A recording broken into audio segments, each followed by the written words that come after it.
Bienvenidos y bienvenidas hermanos y hermanas.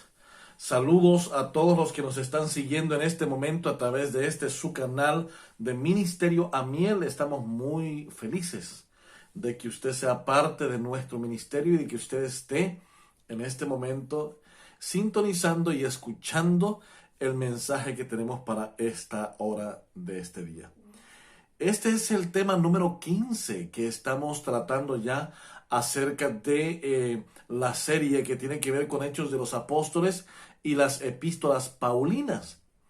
Y estamos muy felices porque en este tema vamos a hablar de una de las preguntas que los hermanos en Tesalónica tenían para hacerle a Pablo, que Timoteo a su regreso a Corinto le lleva a Pablo, y en la que Pablo rápidamente se pone a escribirles la primera epístola a los tesalonicenses, allí por el año 51. Ya hemos hablado que algunos de los problemas que habían en la iglesia de Tesalónica era, primero, la persecución que había para la iglesia. De allí el apóstol Pablo tuvo que salir corriendo por la noche hasta Berea. Recuerden ustedes cuando fueron a buscarlo, pero Jasón era el que estaba, que era el dueño de la casa, y a Jasón se lo llevaron. Y Jasón tuvo que pagar una multa para salir de la prisión, y llegaron a la casa y rápidamente enviaron a Pablo y a Silas y a Timoteo para Berea. Y en Berea Pablo deja a su compañero Silas y Timoteo, y finalmente estos lo alcanzan allá en Corinto. Así que las circunstancias en las que Pablo abandonó Tesalónica no fueron muy bien vistas por algunos de los hermanos que estaban o que se habían hecho cristianos durante el tiempo corto que Pablo estuvo en ese lugar. Así que una de las grandes preguntas ¿es Pablo confiable? ¿Es el apóstol Pablo de verdad alguien en quien podemos confiar? ¿Él es llamado por el Señor?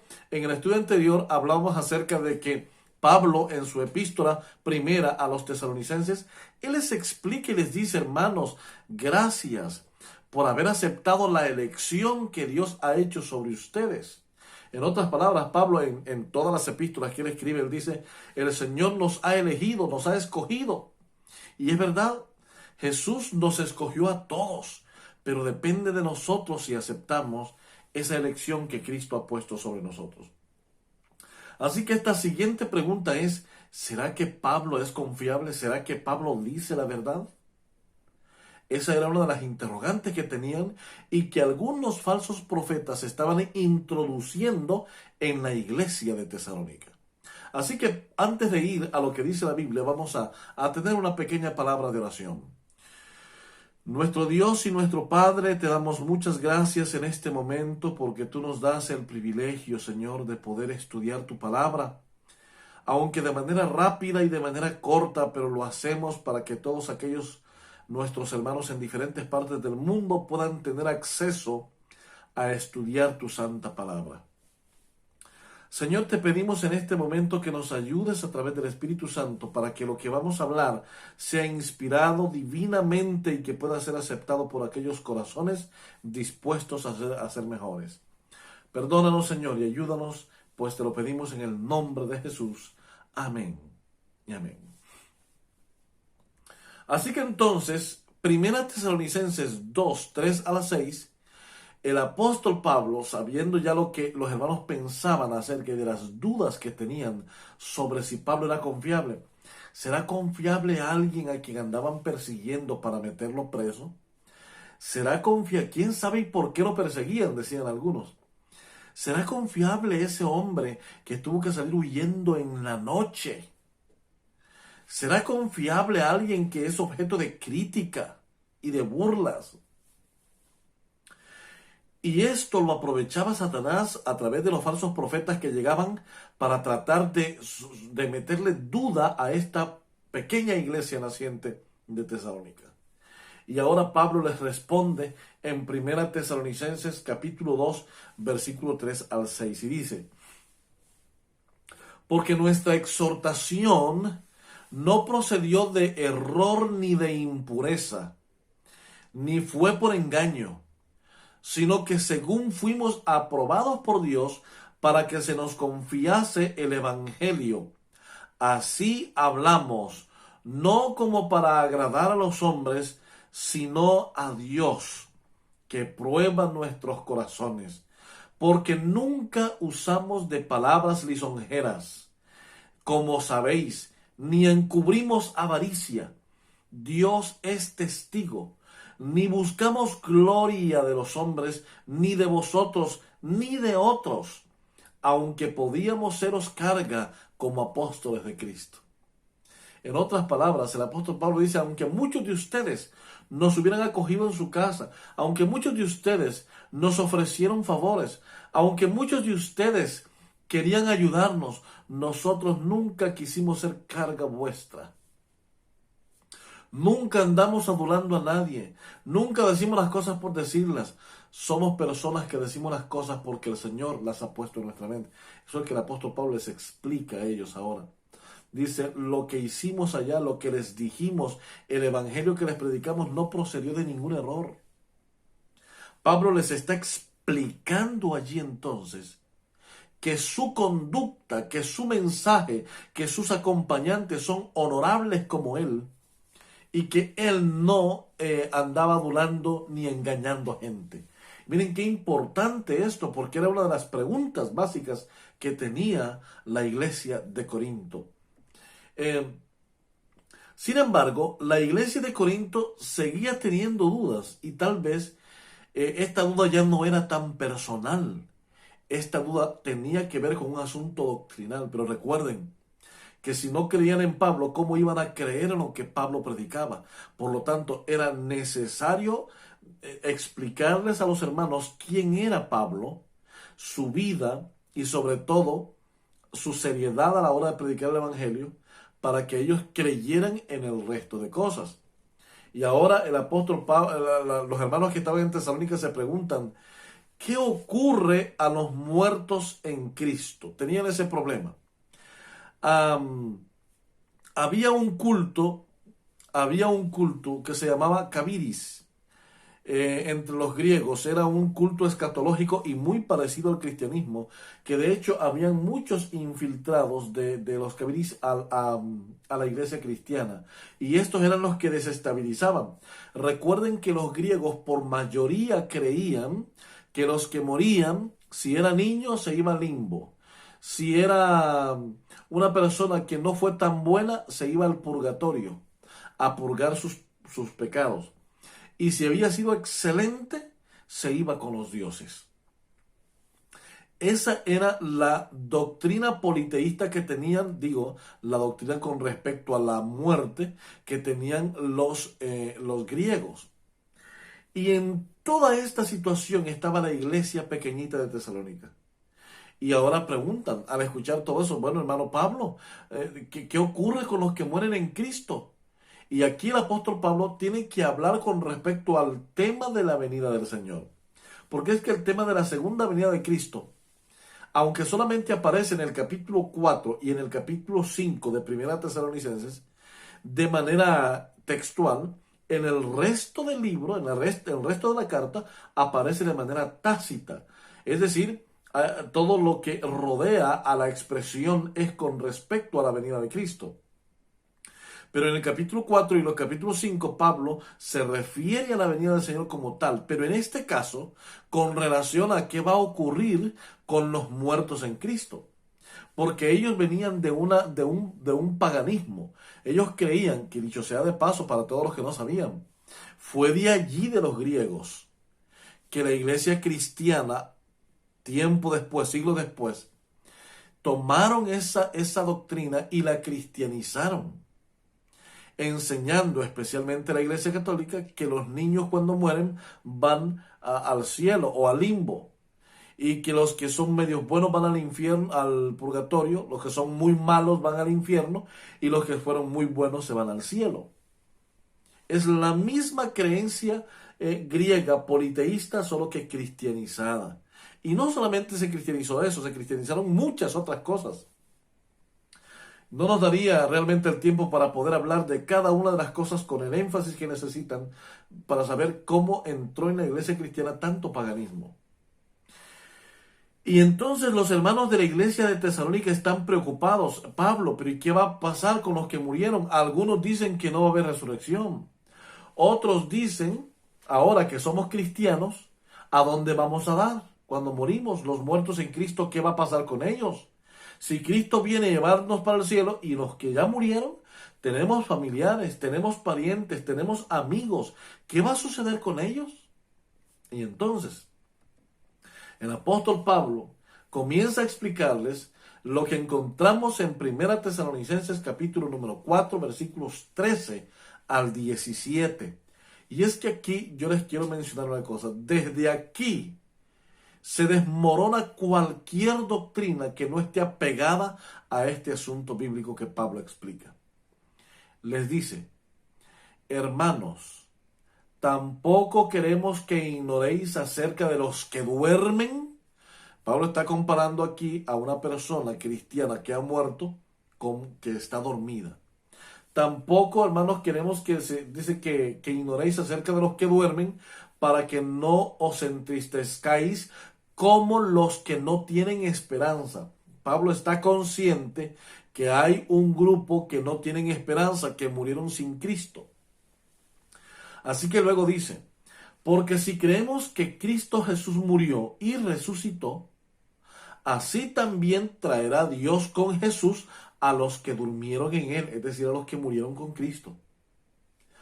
Por lo cual, dice Pablo, os decimos esto en palabra del Señor, que nosotros, los que vivimos, que habremos quedado hasta la venida del Señor, no vamos a preceder a ellos, a los que durmieron, dice, porque el Señor mismo, con voz de mando, con voz de arcángel y con trompeta de Dios, descenderá del cielo. Y los muertos en Cristo resucitarán primero. Luego nosotros, los que vivimos, los que hayamos quedado, seremos arrebatados juntamente con ellos en las nubes para recibir al Señor en el aire. Y así estaremos siempre con el Señor. Yo no sé, pero cuando yo leo estas citas, yo siento que no necesita demasiada explicación. Pablo no era tan complicado en algunas cosas para explicarlas, aunque en otras cosas sí era muy difícil de entenderlo. Pero el apóstol Pablo aquí habla con una claridad profunda. Aquí el apóstol Pablo les está diciendo a los hermanos tesalonicenses, espérense muchachos, no es así como les han enseñado. Vengan y les explico. Y dice que Pablo comienza a explicarles qué va a ocurrir con los muertos. A los tesalonicenses les habían dicho que los que morían y si habían sido buenos, inmediatamente morían y se iban para el cielo. Pero si habían sido malos, se morían y se iban para el infierno. Si habían sido medios buenos, al purgatorio. Y si habían sido, y si eran niños, se iban al limbo. Y el apóstol Pablo quiere dejar claro en este pasaje que nada de eso es verdad. Porque dice, les voy a explicar, no quiero que estén ignorantes acerca de los que murieron en Cristo, como los otros que no tienen esperanza. Y le dice, si nosotros creemos que Cristo murió y resucitó, pues vamos a creer también que Dios traerá con Jesús a los que durmieron en él.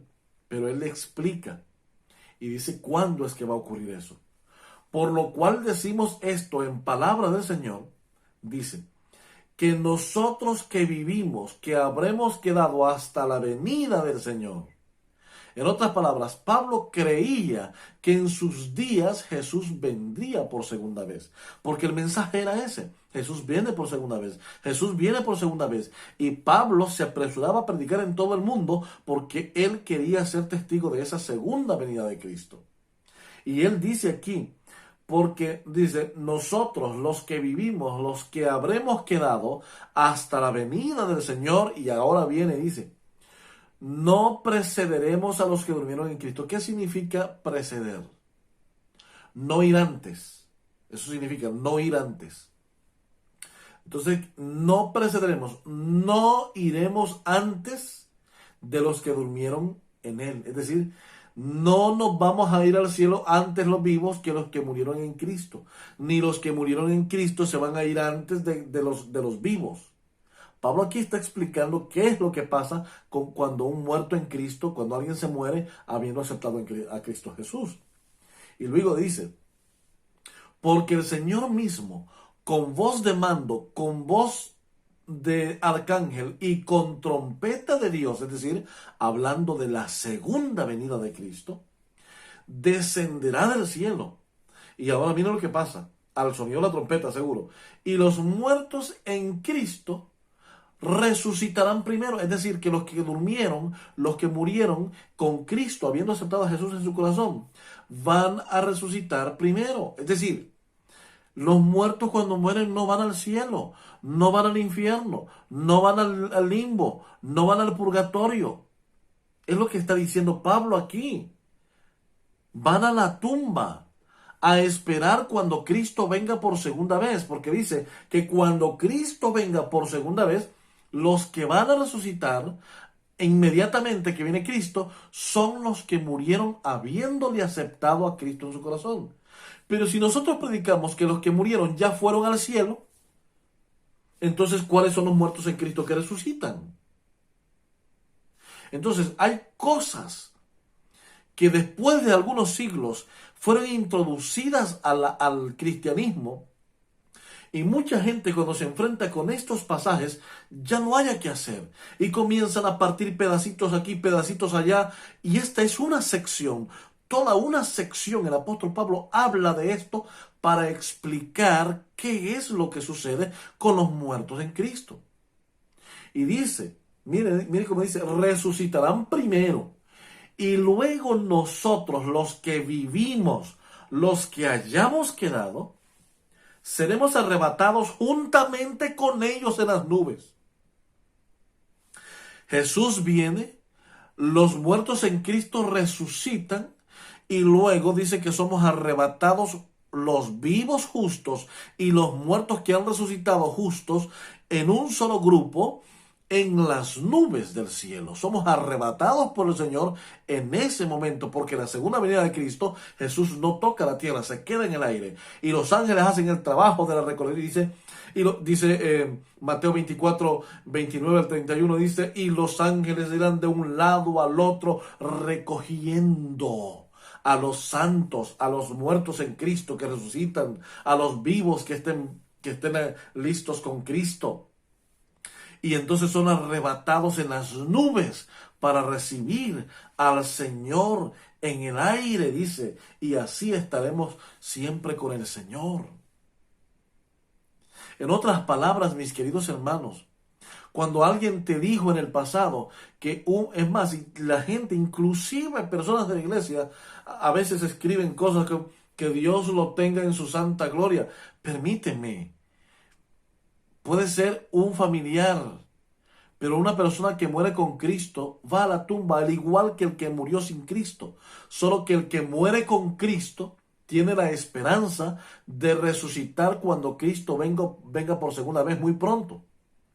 Y el que murió sin Cristo no tendrá derecho a vivir eternamente porque murió sin Cristo. Ahora viene el asunto. De hecho, el mismo apóstol Pablo a Tito le explica, dice que al sonar la trompeta, entonces las tumbas se abrirán y los muertos en Cristo resucitarán, y que es la bendita esperanza que tenemos nosotros. Mis queridos hermanos, ¿qué pasa entonces? A veces andamos predicando allí un mensaje y un evangelio falso. Y esto era lo que los tesalonicenses no entendían, como muchos cristianos hoy no entienden. Por eso le mandan a preguntar con Timoteo a Pablo, y Pablo les explica, pero magistralmente en esta sección. Les dice, hermanos, no se preocupen. Hay alguna gente que no tiene esperanza, pero yo les voy a explicar. Y dice que cuando Cristo venga, los muertos en Cristo van a resucitar primero. Y luego nosotros que estemos vivos, vamos a unirnos a ellos y nos van a arrebatar en las nubes del cielo para recibir al Señor en el aire. Y así estaremos por siempre con el Señor. Hermanos queridos, esta es una verdad. Es más, Hay personas que creen que las personas, oiga, si realmente las personas que mueren van a un mundo mejor, entonces ¿por qué lloramos? ¿No que no deberíamos estar felices mejor? Que de hecho, cuando una persona, de hecho, en algunas religiones como el Islam, se dice, algunas corrientes radicales predican que cuando una persona se inmola matando a mucha gente, va directamente al paraíso y allí hay un harén de mujeres para recibirlo. Todo esto es un evangelio engañoso. ¿Por qué razón? Entonces todo el mundo quisiera suicidarse, todo el mundo quisiera hacer algo malo, pero no es así.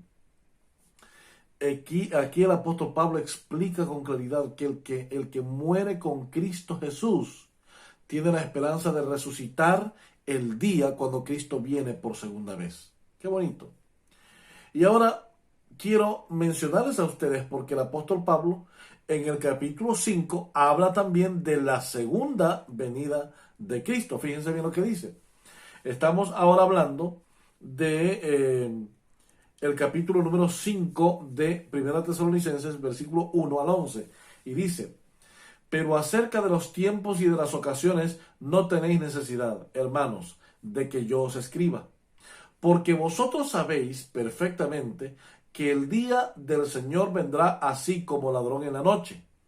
Que cuando digan paz y seguridad, entonces vendrá sobre ellos destrucción repentina como los dolores de la mujer encinta. Y no escaparán. Mas vosotros, hermanos, no estáis en tinieblas, para que aquel día os sorprenda como ladrón, porque todos vosotros sois hijos de la luz e hijos del día. No somos de la noche ni de las tinieblas.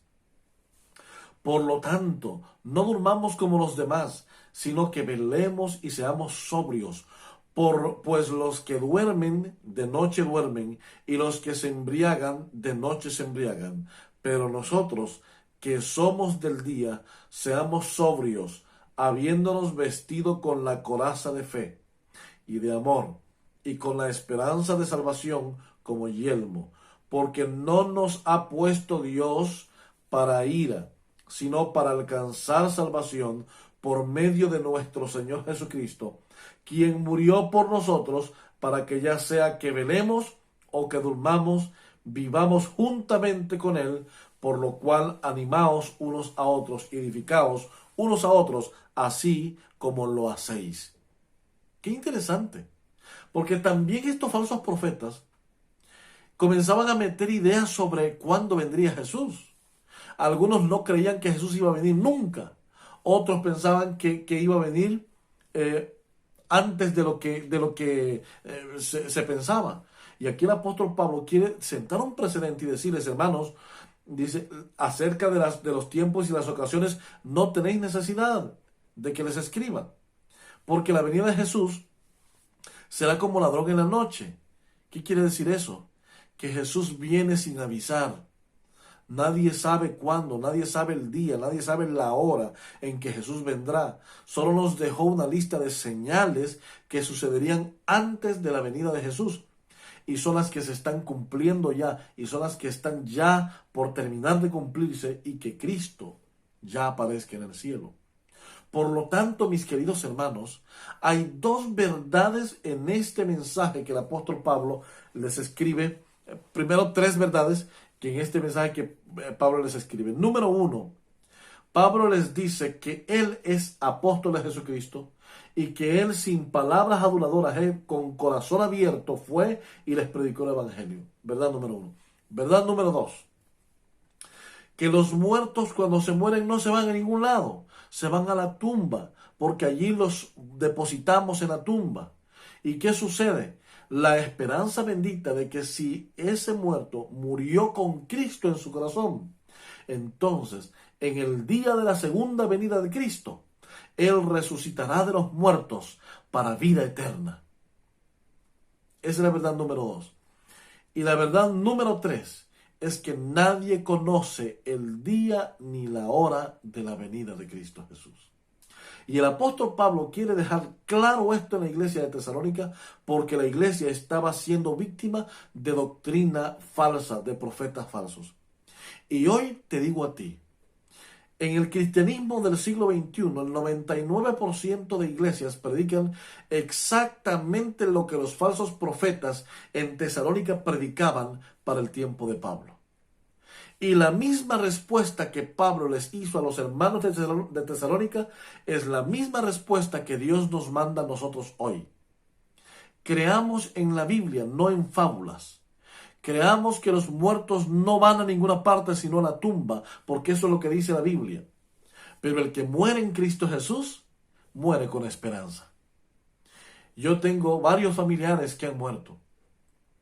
Algunos tíos, personas muy cercanas que han muerto. Pero ¿saben qué? Yo estoy muy seguro de que ellos murieron con Cristo Jesús. Y sé que un día cuando Cristo venga en gloria por segunda vez, los he de ver de nuevo, ya resucitados, con un cuerpo incorruptible para vida eterna. Yo no sé si en este momento yo estoy hablando para alguien que ha perdido un ser querido. No sé si habrás perdido a tu esposa, tu esposo, no sé si tu hijo, no sé si un padre o una madre. No importa lo que hayas perdido en esta vida. Si tu hijo, tu ser querido murió con Cristo, entonces hay esperanza, porque el día de la resurrección será cuando Cristo venga por segunda vez. Y cuando las trompetas sean sonadas de ese maravilloso acontecimiento que Cristo viene por segunda vez y viene para llevar a sus hijos al cielo, los muertos en Cristo, ese ser querido tuyo, se levantará de la tumba y se unirá a los vivos justos y seremos arrebatados por las nubes de los ángeles y llevados a la presencia de Jesús que estará en el aire y emprenderemos ese viaje que Juan dice hacia el mar de cristal. Qué hermosa es la invitación que el Señor nos hace. Procuremos tener nuestra vida consagrada. Procuremos buscar a Jesús cada día. Procuremos encontrar a Jesús cada momento, porque solamente en Él podemos encontrar la vida eterna. Hoy el llamado que te hago a ti, mi querido hermano, es: ven a Jesús antes que sea demasiado tarde. Las señales se están terminando de cumplir. El momento de la liberación está por comenzar. Jesús está a punto de aparecer por segunda vez. Y yo quiero ir al cielo con Jesús. Y te invito para que tú le entregues tu vida a Jesús y vayamos juntos a la patria celestial. Ora conmigo. Querido Dios, gracias porque tú nos has dado la invitación. Nos has hecho la invitación y nos has dado la esperanza de la oportunidad de poder ir a reinar contigo al cielo. Bendice a todas las familias y bendice a todo aquel que está en Cristo Jesús. Ayúdanos a vivir para ti en esta tierra, para que cuando tú vengas muy pronto, vayamos contigo al reino celestial. Gracias por todas tus bendiciones. Permítenos vivir eternamente a tu lado. En el nombre de Cristo Jesús. Amén y amén. Y no te olvides de poder sintonizarnos en nuestra próxima emisión. Estás invitado para que sigamos estudiando las hermosas enseñanzas de la Biblia a través de los viajes misioneros del apóstol Pablo. Que Dios te bendiga y te esperamos en nuestra próxima emisión. Será hasta entonces.